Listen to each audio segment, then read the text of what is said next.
Imagine walking through the streets of London in the summer of 1945.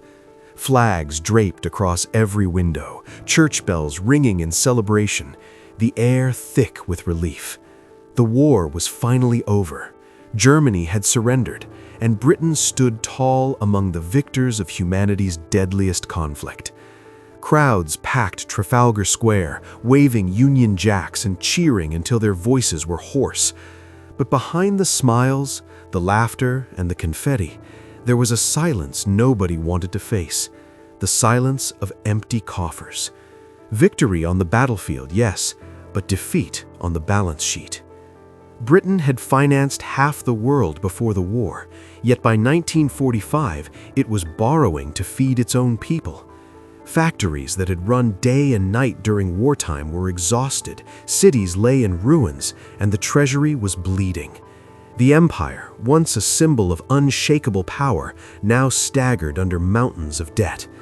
And the most dangerous creditors were not enemies, but allies, wielding influence through numbers and contracts rather than guns.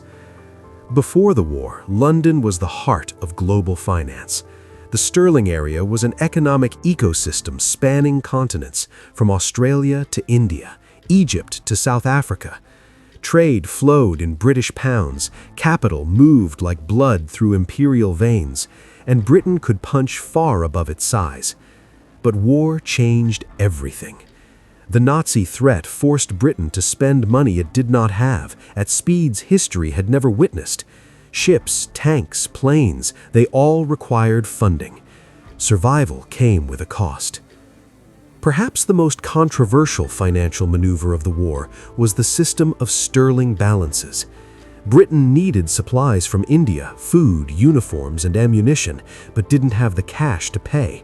Instead, they paid in rupees printed by colonial authorities in Delhi, while London credited itself with an IOU. On paper, India appeared rich. In reality, inflation soared, rice prices skyrocketed, and millions perished in the Bengal famine of 1943. Britain was, in effect, fighting the war on credit issued in the names of its starving subjects. And then there was the United States. Publicly, the partnership with America was painted as a union of equals, Churchill and Roosevelt standing shoulder to shoulder against tyranny. Privately, the reality was stark. America was the lender, Britain the borrower. Early cash and carry payments exhausted London's reserves, forcing Roosevelt to step in with Lend-Lease. Weapons, food, oil flowed, but never for free. Strings were attached, designed to weaken Britain's economic control of its empire and make way for American dominance. Before we dive deeper, make sure to hit that like button and subscribe, because this story is not just history, it's the hidden story of how the world's greatest empire slowly ran out of money while pretending to be invincible. By 1945, Britain's debt was crushing. Every pound spent had been borrowed, every asset sold off, from American railways to Argentine farms. Gold reserves vanished across the Atlantic. Factories that had fueled the war were exhausted, cities were rubble. And yet the war's most dangerous creditor wasn't across the ocean, it was embedded in the empire itself.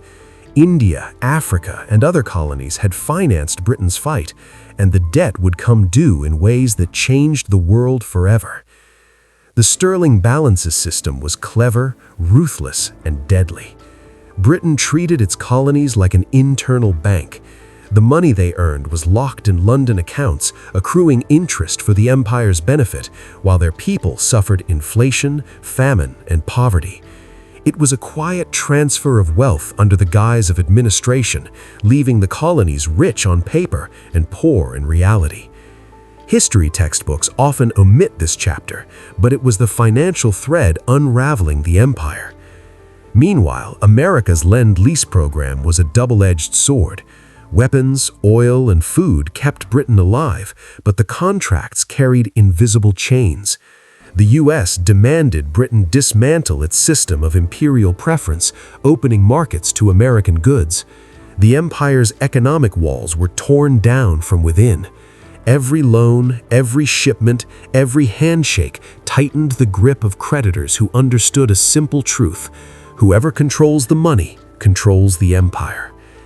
At the 1944 Bretton Woods Conference, British economist John Maynard Keynes tried to fight back.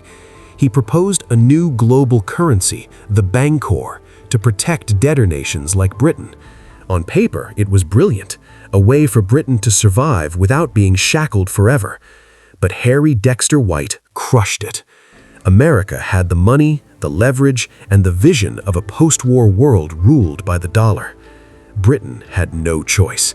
The empire's fate had been sealed not in war rooms, but in trading rooms. When the war ended, Britain hoped for breathing room, but the moment Japan surrendered in 1945, President Truman cut off supplies abruptly. Ships carrying wheat, oil, and essentials were ordered back unless Britain could pay in cash it did not have. London had no dollars, no gold, no industry capable of immediate recovery. Victory had been won on battlefields. The peace had been lost in financial ledgers. Hunger and austerity replaced celebration. In 1946, Britain reluctantly signed the Anglo-American Loan Agreement, $3.75 billion borrowed, the largest loan America had ever issued. But the conditions were lethal. Interest payments, dismantling the sterling area, full convertibility of pounds. America knew the pound would be sold, reserves drained, confidence shattered. Britain had no choice to accept. Survival came at the cost of independence, control, and the illusion of global supremacy.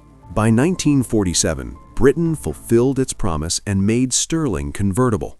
Within weeks, countries around the world rushed to exchange pounds for dollars. London's foreign currency reserves evaporated at a terrifying speed. A bank run, but the bank was the United Kingdom itself. Convertibility had been a trap. Confidence in sterling collapsed. Britain's financial supremacy was gone. The empire's skeleton began to crumple under the weight of invisible debts, and the world watched silently as the illusion of power dissolved. The financial strain made colonial governance impossible. India, the empire's jewel, could no longer be managed. Billions in sterling balances owed to India were unpayable.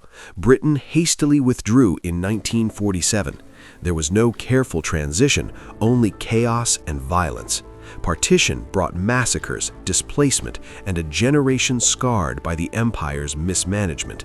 The departure was a retreat, not a victory. For the first time, the world saw Britain as a landlord fleeing a building it could no longer maintain. In the 1950s, Britain tried to pretend recovery was underway. The Festival of Britain in 1951 showcased modern architecture, atomic energy, and jet engines. Queen Elizabeth II promised a new Elizabethan era. Yet behind the pageantry, the economy suffered from stop-go cycles. Every attempt to stimulate growth triggered import surges. British industry was uncompetitive. German appliances and American cars dominated. The pound weakened, interest rates fluctuated, and the nation stumbled through a perpetual financial limbo.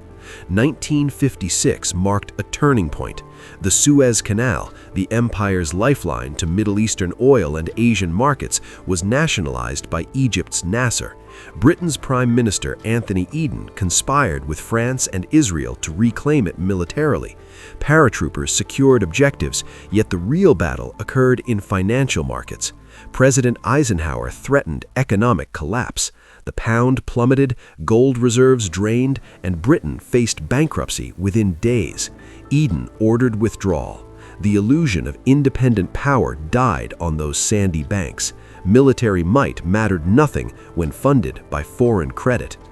The 1960s brought the Beatles, the Rolling Stones, and swinging London, a cultural revolution. But economically, Britain declined. Germany and France boomed at 5 to 6% growth. Britain barely managed 2%. Colonial independence accelerated. The Union Jack lowered in Lagos, Nairobi, Kuala Lumpur. Yet the financial noose tightened. fixed exchange rates made exports expensive. Every policy was constrained by the need to defend the pound.